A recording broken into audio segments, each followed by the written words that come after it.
बरसों बाद कनिका अपने मायके लौटी थी, शायद इस उम्मीद में कि समय घाव भर चुका होगा। लेकिन अपने ही पुराने घर में मौजूद जाने पहचाने चेहरों के तेवर देखकर वो समझ गई कि अब भी कुछ बदला नहीं। ये घर इतने सालों बाद भी तुझे अपना मानने को तैयार नहीं है कनिका। एक तरफ कनिका असमंजस में खड़ी सबके फेसेस को रीड कर रही थी, तो दूसरी तरफ दादू यानी विशंभर प्रसाद को रजत बर्थडे विशेष दे रहा था। नाना जी हैप्पी बर्थडे। नानू आप 75 साल के हो गए लेकिन अभी भी जवान लगते हैं। रजत, तुम्हारी बातों की वजह से ही मैं अब तक जवान हूँ। आजा पुत्र, मेरे गले लग जा। इतना कह के नानू ने रजत को गले लगा लिया।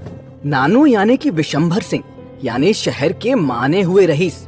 उनके 75वें जन्मदिन पर शहर के एक लग्जरियस होटल में एक ग्रैंड पार्टी रखी गई थी। विशंभर अपनी फैमिली के साथ बर्थडे सेलिब्रेशंस को एंजॉय कर रहे थे। रजत विशंभर की मंझली बेटी सरिता का इकलौता बेटा था, जो अपने नाना के जन्मदिन को स्पेशल बनाने के लिए बहुत एक्साइटेड था। पूरी फैमिली एक जगह इकट्ठा थी। सब खुश थे कि तभी विशंभर अपनी सबसे बड़ी बेटी की आवाज सुन चौंक पड़ा। हैप्पी बर्थडे डैड, भगवान आपको लंबी उम्र दे। विशंभर सिंह तुरंत पलटे। सामने कनिका को देखकर उनका चेहरा गुस्से से तमतमा उठा। तुम्हारी हिम्मत कैसे हुई यहाँ आने की? किसने बुलाया तुम्हें?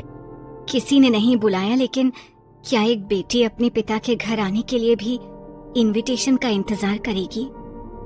क्या मैं ऐसे नहीं आ सकती? बेटी? कौन बेटी? तुमसे मेरा रिश्ता उसी दिन खत्म हो गया था जब तुमने अपनी मर्जी से उस फटीचर विक्रम के साथ शादी की।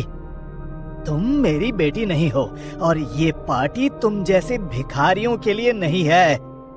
निकल जाओ यहाँ से। डैड, क्या अब भी आप मुझे माफ नहीं करेंगे?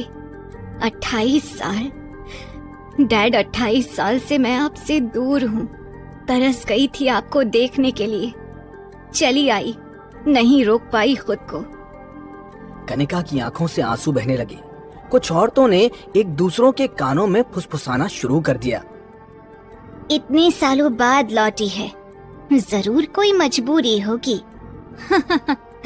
और क्या, ऐसे ही थोड़ी ना कोई मायके की चौखट पर लौटता है। कनिका चुपचाप खड़ी रही। उसकी आंखों में एक गहरी पीड़ा थी, लेकिन उसकी रीढ़ अब भी सीधी थी। उसने अपने पल्लू को कसकर पकड़ा, लेकिन चेहरे पर किसी कमजोरी का भाव नहीं आने दिया। ये देख कनिका की छोटी बहन सरिता गुस्से से उसके पास आई और उसकी बाहों को पकड़कर अपने करीब खींच लिया। 28 साल पहले जो मुंह काला करके तूने हमारी नाक कटाई थी, उसे हम भूले नहीं हैं। तेरे दिए जख्मों ने डैड को खून के आंसू रुलाया। उससे चैन नहीं पड़ा जो उनकी खुशियों को बर्बाद करने चली आई। तुरंत चली जाओ यहाँ से कनिका, वरना अच्छा नहीं होगा। मैं यहाँ भीख मांगने नहीं आई। मैं तो बस यही सोच कर आई थी कि शायद वक्त के साथ रिश्ते बदल जाते हैं, लेकिन मैं गलत थी। वाह, देखो देखो, ये अब भी सपने देखना बंद नहीं कर रही। रिश्ते बराबरी वालों के साथ होते हैं कनिका। तू इस घर की इज्जत मिट्टी में मिलाकर गई थी, अब लौटने का कोई हक नहीं बचा तेरा। दीदी प्लीज ऐसा मत कहो। मैं अब अपनी फैमिली, अपने डैड की खुशियों में शामिल होने आई थी। आप ऐसे मुझसे बात नहीं कर सकती। मैं क्या कर सकती हूँ तुम अच्छी तरह जानती हो। इससे पहले कि हमारे गेस्ट्स आ जाएं, तुरंत निकल जाओ यहाँ से।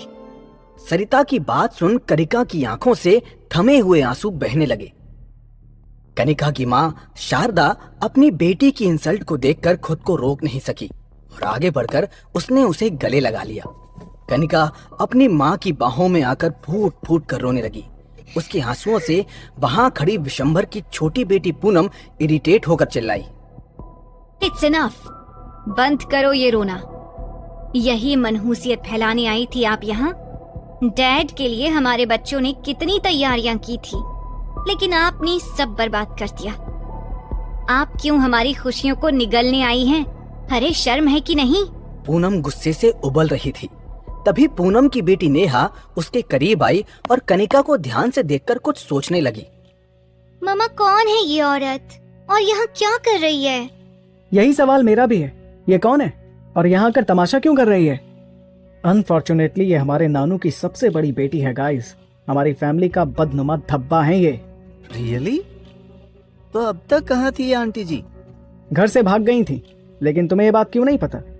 पूनम मासी, आपने इन दोनों को कुछ बताया नहीं क्या? शट अप रजत, तुम्हारी इस आंटी के बारे में बताने लायक ना कुछ था ना है। पति जेल में पड़ा है फ्रॉड के केस में। Great, interesting. तो हमारी आंटी जी यहाँ आई हैं। हो सकता है ये फैमिली में किसी तरह शामिल होना चाहती हूँ और फिर कोई नया फ्रॉड करने की सोच रही हूँ। मैं सही कह रही हूँ ना आंटी जी? अपनी बहन के बच्चों की ये भाषा सुनकर कनिका का दिल जल गया था। आखिर सरिता और पूनम के बच्चे भी उसके अपने बच्चे जैसे ही तो थे। बड़ों से बात करने की तमीज तुम्हारी माँ तुम्हें सिखाना भूल गई लगता है, तभी बदतमीजी किए जा रही हो। Mind your language Kanika. हमने अपने बच्चों को तुमसे बेहतर बनाया है, लेकिन उम्मीद है तुम्हारे बच्चे अपने बाप की तरह कहीं चोरी कर रहे होंगे या भीख मांग रहे होंगे। पूनम की ये बात सुनकर शारदा खुद को रोक नहीं सकी। जुबान को लगाम दो पूनम, वो तुम्हारी बड़ी बहन है। उसे कुछ मत कहो माँ, क्योंकि वो जानती ही नहीं किससे बात कर रही है। मैं बेवकूफ थी जो इस शहर में अपनों से मिलने चली आई। भूल गई थी ये तो मेरे अपने थे ही नहीं। दौलत का बहुत घमंड है ना तुम सबको। दौलत का? तो सुनो, तुम्हारी दौलत मेरे सामने कुछ नहीं। मेरे बेटे, मेरे तीनों बेटे तुम्हारी सारी प्रॉपर्टी को खड़े खड़े खरीद सकते हैं।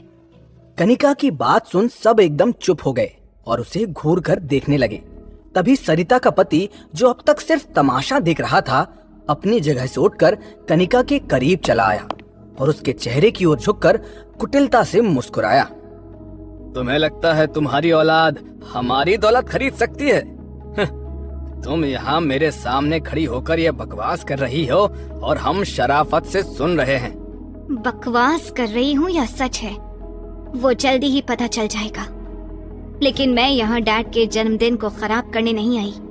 प्लीज इस लड़ाई को खत्म करो, आज खुशी का दिन है। कनिका की बात सुनकर राकेश ताली बजाने लगा। सबकी नजर उसकी ओर घूम गई। वो कनिका की ओर दुश्मन की नजरों से देख रहा था। वाह साली साहिबा वाह, सबका मूड खराब कर डैड को दुख पहुंचाकर तुम हमें नसीहत दे रही हो। अरे तुम अब तक यहाँ खड़ी क्यों हो? चलो निकलो, वरना सिक्योरिटी को कहकर तुम्हें धक्के देकर यहाँ से निकलवा दूंगा। आप होते कौन है मुझे धक्का देने वाले? मैं अपने डैड के घर आई हूँ, तो प्लीज आप मेरे सामने से हटे। जुबान संभाल कर कनिका, मत भूलो वो मेरे हस्बैंड है। एक शब्द और कहा तो जुबान खींच दूंगी। कनिका ने सरिता की बात को इग्नोर कर दिया। डैड मेरी बात सुनो, मुझे माफ कर दो डैड। देखो ना सब लोग मुझसे ऐसे बात कर रहे हैं, उन्हें रोको ना। हो गई शुरू नौटंकी।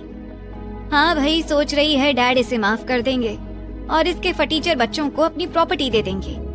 शट अप पूनम, अगर मेरे बच्चों के बारे में कुछ कहा तो तुम्हारा मुंह तोड़ दूंगी। कनिका के शब्द अभी पूरे ही हुए थे कि तभी विशंभर ने एक थप्पड़ कनिका के गाल पर दे मारा। कनिका बुरी तरह लड़खड़ा गई और जमीन पर गिर पड़ी। वहां खड़े सब लोग उसकी बेबसी पर हंसने लगे।